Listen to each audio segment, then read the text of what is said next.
Diqqat! O'zbekiston fuqarolari uchun shoshilinch tezkor xabar. Hafta davomida qaysi viloyatlarda yomg'ir va anomal sovuq bo'lishi ma'lum qilindi. Fuqarolar tezda xabardor bo'ling. Assalomu alaykum hurmatli tomoshabinlar, tezkor yangiliklardan birinchilardan bo'lib xabardor bo'lishni istasangiz, videorolik ostiga like tugmachasini bosib qo'yishni unutmang. Diqqat qiling. Qoraqalpog'iston Respublikasi va Xorazm viloyatida yog'ingarchilik kutilmaydi.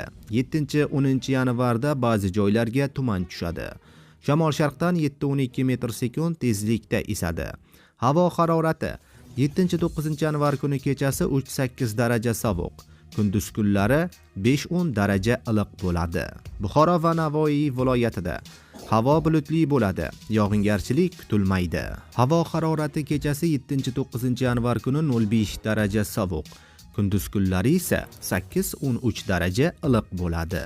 Toshkent, Samarqand, Jizzax va Sirdaryo viloyatida yog'ingarchilik kutilmaydi. 7-9 yanvar kunlari ba'zi joylarga tuman tushishi mumkin.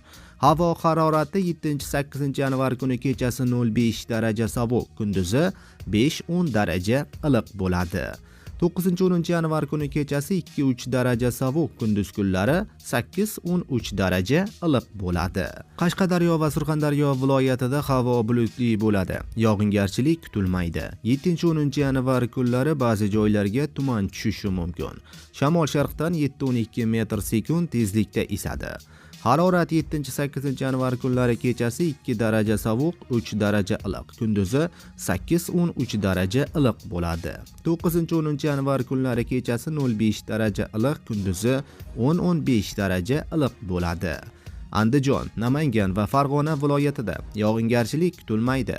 Faqatgina 7-10 yanvar kunlari ba'zi joylarga tuman tushadi. Havo harorati 7-8 yanvar kunlari kechasi 0-5 daraja sovuq, kunduz kunlari 9-14 daraja iliq bo'ladi. 10-12 yanvar kunlari ham kunduzi 7-12 daraja iliq bo'ladi. Respublikaning tog'oldi va tog'li hududlarida havo o'zgaruvchan bo'ladi, yog'ingarchilik kutilmaydi. Shamol-sharqdan 7-12 metr/sekund tezlikda esadi. Harorat 7-8 yanvar kunlari kechasi 5-10 daraja sovuq, kunduzi 0-5 daraja sovuq bo'ladi. 9-10 yanvar kunlari kechasi 2-7 daraja sovuq, kunduzi 2 daraja sovuq bo'ladi. 11-12 yanvar kuni kechasi 0-5 daraja sovuq, kunduzi 0-5 daraja iliq bo'ladi, deyiladi xabarda.